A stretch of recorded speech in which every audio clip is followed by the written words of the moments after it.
You are welcome to NM Creative Learning channel. In this video, we are doing the chapter India, that is Bharat. This is chapter 5 from your class 6 social science book.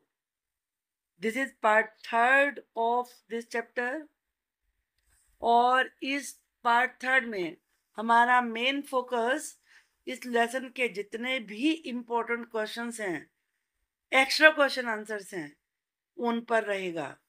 तो पूरी video को ध्यान से देखिए। पूरा chapter इसमें cover किया गया है। वेरी शॉर्ट लॉन्ग तीनों तरह के क्वेश्चन इसमें डिस्कस किए गए हैं।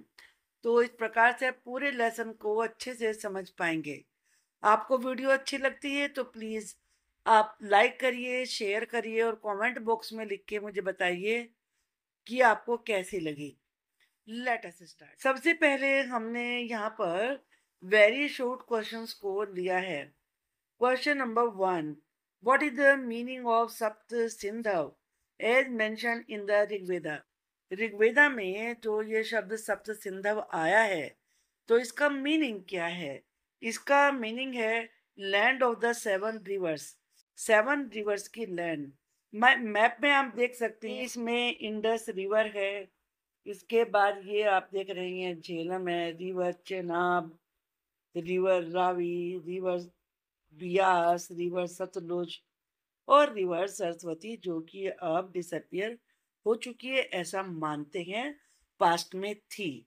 तो जो ये एरिया है 7 रिवर्स का, इसी को सप्त सिंधव कहा गया है। Which ancient text mention the name Kashmir. Kashmira ये नाम किस प्राचीन टेक्स्ट में आया है? यह आया है महाभारत में। Which river is referred to as Sindhu in ancient text? Ancient text में कौन सी रिवर को सिंधु नाम से पुकारा गया है? वो है Indus river. What does the term Bharatvarsh refer to? Bharatvarsh ये शब्द किस चीज के लिए प्रयोग हुआ है? It refers to the entire Indian subcontinent. ये पूरे इंडियन सब कॉन्टिनेंट के लिए आया है, जिसका मीनिंग है the country of the Bharatas. What regions did Jambu Dvipa include during Ashoka's time? Ashoka के टाइम में जम्बू द्वीप में कौन कौन से रीजन शामिल थे? इसमें इंडिया, बांग्लादेश, पाकिस्तान और अफगानिस्तान था। What did the Persians call the region around the Indus River? Indus river के चारों तरफ का जो रीजन है, उसे पर्शियंस ने क्या कहा? अब जानते हैं पर्शियंस कौन है? जो ईरान के लोग हैं। आजकल इन न्यूज में ईरान बहुत चल रहा है, तो आप जान लीजिए ईरान का नाम पहले पर्शिया था और वहां के रहने वाले लोग पर्शियंस थे। The Persians called it Hind, Hindu और Hindu. Which ancient river is associated with the name Sindhu? वो कौन सी प्राचीन नदी है जो सिंधु शब्द से जुड़ी हुई है? The Indus river is associated with the name Sindhu. Sindhu नाम से इंडस रिवर जुड़ी हुई है, कनेक्टेड है। In what century did the Persians emperor gain control over the region around the Indus river? Indus river का जो आसपास का रीजन था, उस पे पर्शियन एम्परर्स ने कंट्रोल कर लिया था। कौन सी सेंचुरी में? इन्होंने किया था 6 सेंचुरी BCE में, अर्थात before common era. Jesus Christ के पैदा होने से पहले के जो 600 ईयर थे, उस समय किया था। Who were the first foreigners to mention India? वो कौन से फॉरेनर्स थे सबसे पहले जिन्होंने इंडिया का जिक्र किया है? The Persians were the first foreigners to mention India, Persian से पहले। How long did Xuanzang's journey to India last? Xuanzang की जर्नी इंडिया में कितने साल चली? वो चली थी 17 ईयर्स तक। अब हम शॉर्ट आंसर टाइप क्वेश्चन देखते हैं। What does the term Hindustan refer to? जो हिंदुस्तान शब्द है वो किसके लिए यूज हुआ है? Hindustan is a name use to describe the Indian subcontinent. Hindustan ये शब्द इंडियन सब कॉन्टिनेंट का वर्णन करने के लिए यूज हुआ। It was first use in A Persian inscription about 1800 years ago. लगभग 1800 साल पहले एक पर्शियन इंस्क्रिप्शन में, इंस्क्रिप्शन क्या होते हैं, जो खुदाई करके लिखे जाते हैं पत्थर पर या किसी कॉपर प्लेट पर, तो उसमें इसका सबसे पहले जिक्र हुआ है। Many invaders called this area Hindustan. Invaders यानी कि जो दूसरे कंट्री पे अटैक करते हैं और लूटपाट करते हैं, आक्रमणकारी, उन्होंने इस एरिया को हिंदुस्तान कहा है as they travel through it, जब वो यहाँ से ट्रेवल कर रहे थे। Next question is how foreigners named India. Foreigners ने इंडिया ये नाम कैसे रखा ग्रीक्स? तो यहाँ इस पार्ट से लिए हुए क्वेश्चंस हैं जो कि 12 से लेकर 15 तक हैं। चलिए क्वेश्चन नंबर 12 देखते हैं। What name did the ancient Greeks use to refer to the region that is now India? Ancient Greeks ने कौन सा नाम यूज किया इस रीजन के लिए जिसे अब इंडिया कहते हैं? The ancient Greeks called the region Indoi और इंडाई, ये दो नाम दिए। Why did the Greeks drop the letter H from the name Hindu? Hindu से इन्होंने, जो ग्रीक से, इन्होंने एच लेटर को क्यों ड्रॉप कर दिया? The Greeks drop the letter H because there was no H sound in their language, क्योंकि उनकी लैंग्वेज में एच साउंड ही नहीं है, तो वो बोल ही नहीं पाते थे। What does the term Indaic refer to in ancient Greek sources? जो एंशियंट ग्रीक सोर्सेज हैं उनमें इंडाइक शब्द के लिए यूज हुआ है, किसकी तरफ संकेत करता है? Indike refers to the lands and people of India. ये इंडिया की जो यहाँ की जगह है और जो यहाँ के लोग हैं उनके लिए यूज किया गया है as described by the Greeks in their writings. उन्होंने अपनी राइटिंग्स में जो भी उन्होंने लिखा यहाँ के बारे में, उसमें यहाँ के लोगों के लिए और इस जगह के लिए, जिसे भारत कहते हैं, इंडाइक शब्द यूज किया। How did the Greek language affect the names they use for other regions? जो ग्रीक लैंग्वेज थी उसने उन नामों को कैसे प्रभावित किया जो उन्होंने दूसरे रीजन के लिए यूज किए? The Greek language influence names by changing them to fit their sounds. उन्होंने जो नाम यहाँ पर थे उन्हें अपने साउंड के हिसाब से चेंज कर लिया। लाइक रिमूविंग लेटर्स हटा दिए that didn't exist in Greek, जो ग्रीक लैंग्वेज में नहीं थे। जैसे भी आपने पढ़ा एच साउंड नहीं था, इसलिए हिंदू को वो इंडू बोलने लगे या इंडाइक बोलने लगे। Can you name one thing that the Greeks learn from their contact with India? क्या आप किसी एक ऐसी चीज का नाम बता सकते हैं जो ग्रीक्स ने इंडिया के कांटेक्ट में आने के बाद सीखी? The Greeks learned about Indian culture. उन्होंने इंडियन कल्चर के बारे में जाना, यहाँ के ट्रेड, व्यापार, ज्योग्राफी के बारे में जाना through their interaction with the region. जब इस रीजन में वो आए और यहाँ के लोगों से इंटरेक्शन किया तो ये सब चीजें उन्होंने जानी। Who was ज़ुआनसेंग? ज़ुआनसेंग कौन थे? इसमें जड़ को सा बोला जाएगा। ज़ुआनसेंग वॉज ए चाइनीज स्कॉलर। ये एक चाइनीज स्कॉलर थे, पढ़े लिखे विद्वान व्यक्ति थे। Who travel from China to India, जो चाइना से इंडिया में आए in the 7th century CE. 7th century CE में, अर्थात जीसस क्राइस्ट के बाद के जो 700 ईयर थे उस समय। He went on a long journey, वो बड़ी लंबी यात्रा पर गए। That lasted 17 years, जो 17 साल चली। To learn more about Buddhism, और उन्होंने यहाँ पर रहकर बुद्धिज्म के बारे में जाना and to collect important text, और उन्होंने यहाँ से जो बड़ी इम्पोर्टेंट किताबें थी इंडिया में वो कलेक्ट करी, उनको जाके फिर अपने चाइना में उन्हें चाइनीज भाषा में ट्रांसलेट किया। Why did Xuanzang travel to India? Xuanzang ने इंडिया में यात्रा ही क्यों करी? Xuanzang travel to India to meet scholars, विद्वानों से मिलने के लिए, एंड लर्न अबाउट बुद्धिज्म, और बुद्धिज्म के बारे में जानने के लिए। He wanted to find text that would help him understand and spread Buddhist teachings. वो चाहते थे कि वो उन किताबों को जाने जिससे कि वो बुद्धिज्म को समझ सकें और उनकी बुद्ध की शिक्षाओं को पूरी दुनिया में फैला सकें, वैन चाइना में फैला सकें, when he return to China, जब वो चाइना में लौटे। बुद्धिज्म वो रिलीजन था जो चाइना, श्रीलंका, इन कंट्रीज में काफी दूर दूर तक फैला। बामियान एक बुद्ध की प्रतिमा थी जो अफगानिस्तान में थी।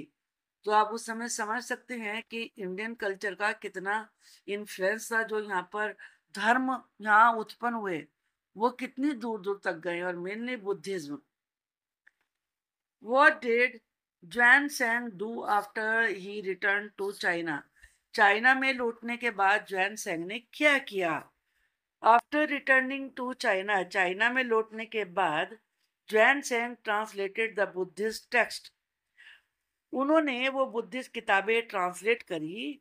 ही collected from Sanskrit into Chinese, जो उन्होंने यहाँ से ली थी वो संस्कृत में लिखी हुई थी, तो उन्होंने संस्कृत से उन्हें चाइनीज में ट्रेवल किया। जब वो इंडिया में ठहरे हुए थे तो उन्होंने यहाँ रहकर संस्कृत भाषा सीखी। This help him many people in China learn about Buddhism, इससे जो चाइना के लोग थे उन्हें बुद्धिज्म को समझने में काफी इजी हो गया, बड़ी हेल्प मिली ऐसा करने में। How long did Xuanzang's journey to India take? Xuanzang की इंडिया में जर्नी को कितना टाइम लगा था? Xuanzang journey to India took 17 years, में 17 साल लगे थे। ड्यूरिंग दिस टाइम, इस टाइम में ही विजिटेड मैनी प्लेसेस, वो बहुत सारी जगहों पर गए, and learned from different teachers about Buddhism, और बुद्धिज्म के बारे में उन्होंने बहुत सारे गुरुओं से सीखा, यानी कि टीचर से सीखा। अब हम लॉन्ग आंसर टाइप क्वेश्चन इसके डिस्कस करेंगे। Question number 1, explain how ancient Indians named there land with examples from history. Ancient Indians ने कैसे इस जगह के नाम लिखे, हिस्ट्री से एग्जांपल लेके ये बात आप समझाइए। Ancient Indians gave their land many names over time, समय समय पर उन्होंने बहुत सारे नाम दिए। Early on the Rigveda called the north west सप्त सिंधव, सबसे पहले ऋग्वेद में जो नॉर्थ वेस्ट का एरिया है, जहां अभी आपने 7 रिवर देखी थी, ये राजस्थान वाला एरिया और पंजाब एरिया, जहां पर आज पंजाब है, हिमाचल प्रदेश है, ये वाला एरिया सब सिंधव वाला एरिया था।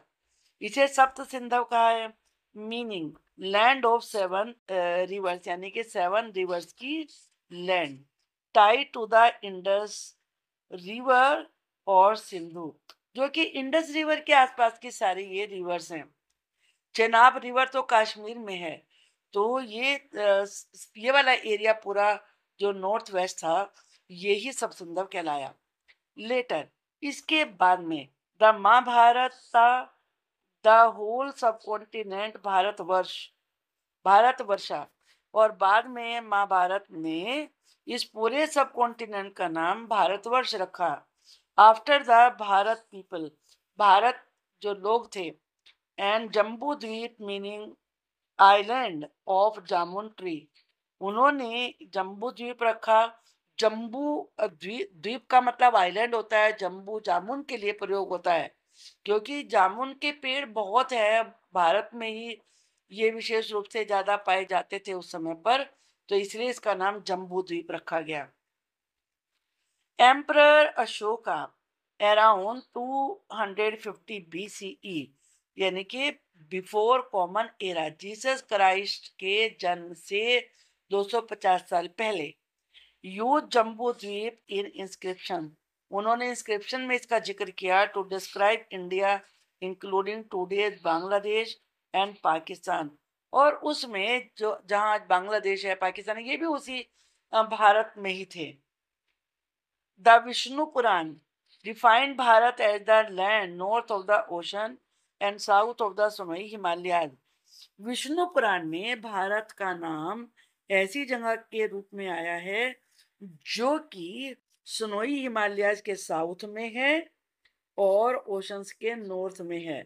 आप ये जानते हैं इंडिया के मैप में, मान लीजिए हम रफली देखो थोड़ा सा बना रहे हैं इंडिया का मैप, आप यहाँ से अगर इस तरीके जाएंगे, वैसे आप प्रैक्टिस करिए तो इस जगह पर आप जानते हैं ये हिमालयाज है यहाँ पर, और यहाँ पर ये आप जानते हैं कि यहाँ पर ओशंस है, इंडियन ओशन है, बे ऑफ बंगाल है, अरेबियन सी है।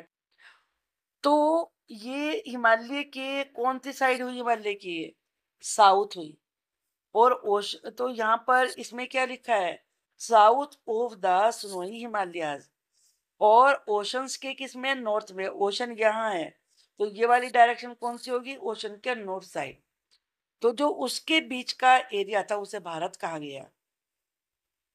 अ Tamil poem from 2000 years ago echoed this, एक तमिल में पोयम है, तमिल लैंग्वेज में लिखी हुई, जो कि 2000 साल पहले की है लिखी हुई। उसमें भी जिक्र आता है प्रेजिंग ए किंग, जिसमें एक किंग की प्रशंसा की गई है, रूलिंग फ्रॉम केप कुमारी, कि वो केप कुमारी जिसे आज कन्याकुमारी कहते हैं, वहां से लेकर नॉर्दर्न माउंटेन जो हिमालय है वहां तक शासन उनका फैला हुआ था। These names show how Indians saw their land's geography and unity long ago. इन नामों को देख के पता चलता है कि जो इंडियन से वो उन्होंने अपनी जगह की ज्योग्राफी और यहाँ की एकता को कितने लंबे समय से पहले से देखा था। यहाँ इस मैप के द्वारा भी आप इस पूरी बात को अच्छे से समझ सकते हैं। यहाँ देखिए ये भारत वर्षा है, इसमें यहाँ ये कुछ इसमें नाम दिए गए हैं, ये जम्बू द्वीप है और ये आयवर्ता कश्मीर है, ये उत्तरा कुरु है, केतुमाला है, कुशा द्वीप है, भारत है। ये जो इसमें नाम लिखे हुए हैं ये पूरे एरियाज हैं, और देखो मैप दिखाया है इसमें, और जिस कलर का जो है वही कलर से आप इसको पढ़ सकते हैं। और ये स्वर्ण भूमि है जिसमें ये वाले एरिया थे। तो आपको इससे जैसे ये स्वर्ण एरिया था और ये भारत था जो ब्लू कलर से दिया हुआ है, ये कुशाद्वीप था, और ये केतुमाला थी जो रेड कलर से दिखाई गई है यहाँ पर, और ये उत्तराकुरु था। इन सब की हमारी बुक्स में जिक्र आए हैं जो ये इस तरह के कलर से दिखाया गया है। और इसमें शक लिखे हैं, शक, हूण, ये इन्होंने भारत पे अटैक भी किया था, आक्रमण किया था, ये इन्वेडर्स से। और जो ग्रीन कलर में दिखाया है ये मेजोरिटी नॉन ह्यूमन थे, ये जैसे बंजारे होते हैं, नागाज होते हैं, ये उन लोगों का एरिया था जो इस कलर से दिखाया गया है। और ये आइवा वर्त वर्त जो लिखा हुआ है ये कश्मीर था, जो आज कश्मीर है, ये ग्रे कलर से दिखाया गया है, ये वाला एरिया। तो this map is very useful. Describe how foreigners named India and why their name changed over time. वर्णन करिए कि फॉरेनर्स ने इंडिया का नाम कैसे रखा और ये नेम फिर बदल कैसे गए धीरे धीरे। Foreigners name India based on the Indus river और सिंधु, फॉरेनर्स ने जो इंडस रिवर थी या सिंधु नदी थी उसके आधार पर नाम रखे भारत के। With names evolving across culture, और जो कि कल्चर जैसे जैसे कल्चर आगे बढ़ती गई तो ये नाम भी इवॉल्व होते गए, चेंज होते चले गए। Persians in the 6th century BC called it Hind, और हिंदू और हिडू शब्द भी आता है कि इसको ये 3 नाम दिए। After conquering Indus region, Indus river को जीतने के बाद ए ज्योग्राफिकल लेबल देन, और ये ज्योग्राफी पर आधारित थे। Greeks learning from Persians drop the H, Greek जब आए तो उन्होंने पर्शियन से जो नाम लिया गया था उसको यूज किया, लेकिन एच नहीं उसमें बोला। दे लैंग्वेज लैक्ड इट, क्योंकि उनकी लैंग्वेज में एच लेटर था ही नहीं। कॉलिंग इट इंडोई और इंडाइक, इसीलिए वो इंडस की जगह इंडोई और इंडाइक बोलने लगे। Chinese travelers like Yuan Sheng in the 7th century CE used Yindu, tweaking Sindhu और इंदु। उन्होंने सिंधु और इंदु की जगह इसको यिंटू बोला या यिंडू बोला, च्वेन सेंग ने, जब उन्होंने अपनी किताबों में भारत का वर्णन किया। दे ऑल्सो सेट तियानजू, वो तियानजू भी उन्होंने नाम दिया, मीनिंग हेवनली मास्टर, क्योंकि वो बुद्धिज्म की स्टडी करने के लिए आए थे, तो उनके लिए ये एक हेवनली मास्टर की जगह थी। ऑनरिंग इंडिया एज बुद्धवाज लैंड, वो यानी कि वो बुद्ध की जगह थी, तो इसलिए वो उनके लिए बड़ी पवित्र थी, और इसीलिए हेवनली मास्टर कहा। हेवनली का मतलब होता है स्वर्गीय, और मास्टर तो आप जानते हैं स्वामी। Persians later use Hindustan, Persians ने बाद में हिंदुस्तान शब्द यूज किया। सीन इन एन इंस्क्रिप्शन, जो कि एक इंस्क्रिप्शन में जिसका जिक्र आता है, और जो 1800 ईयर्स पहले का है, विच इन्वेडर्स एडॉप्टेड, और इन्वेडर्स ने इसी नाम को एडॉप्ट कर लिया। This shift happened as each group adapted Sindhu to their tongue, ये शिफ्ट होते रहे, शिफ्ट का मतलब चेंज, ये चेंज होते रहे क्योंकि उन्होंने सिंधु इस नदी के नाम को अपने अपने भाषा के हिसाब से चेंज कर ले, जैसे उनकी बोलने का तरीका था उसके हिसाब से कुछ जोड़ते गए कुछ हटाते गए। Reflecting trade travel and respect for India reverse, और इससे पता चलता है कि इंडिया के ट्रेड व्यापार और यहाँ के ट्रैवल के लिए और इंडिया की रिवर्स के लिए उनके मन में कितना रेस्पेक्ट था। एंड फेम ओवर सेंचुरीज, और कितनी सेंचुरीज तक इंडिया के का फेम कहाँ कहाँ तक फैला हुआ था, इन सब बातों से ये बात बिल्कुल स्पष्ट हो जाती है। फॉर टुडेज वीडियो, अगर आपकी कोई भी क्वेरी होती है तो वो आप मुझसे कमेंट बॉक्स में लिख के पूछ सकते हैं। चैनल पर बने रहिए, आपको आपकी बुक की सारे लेसन्स की वीडियो मिल जाएंगे। Thank you.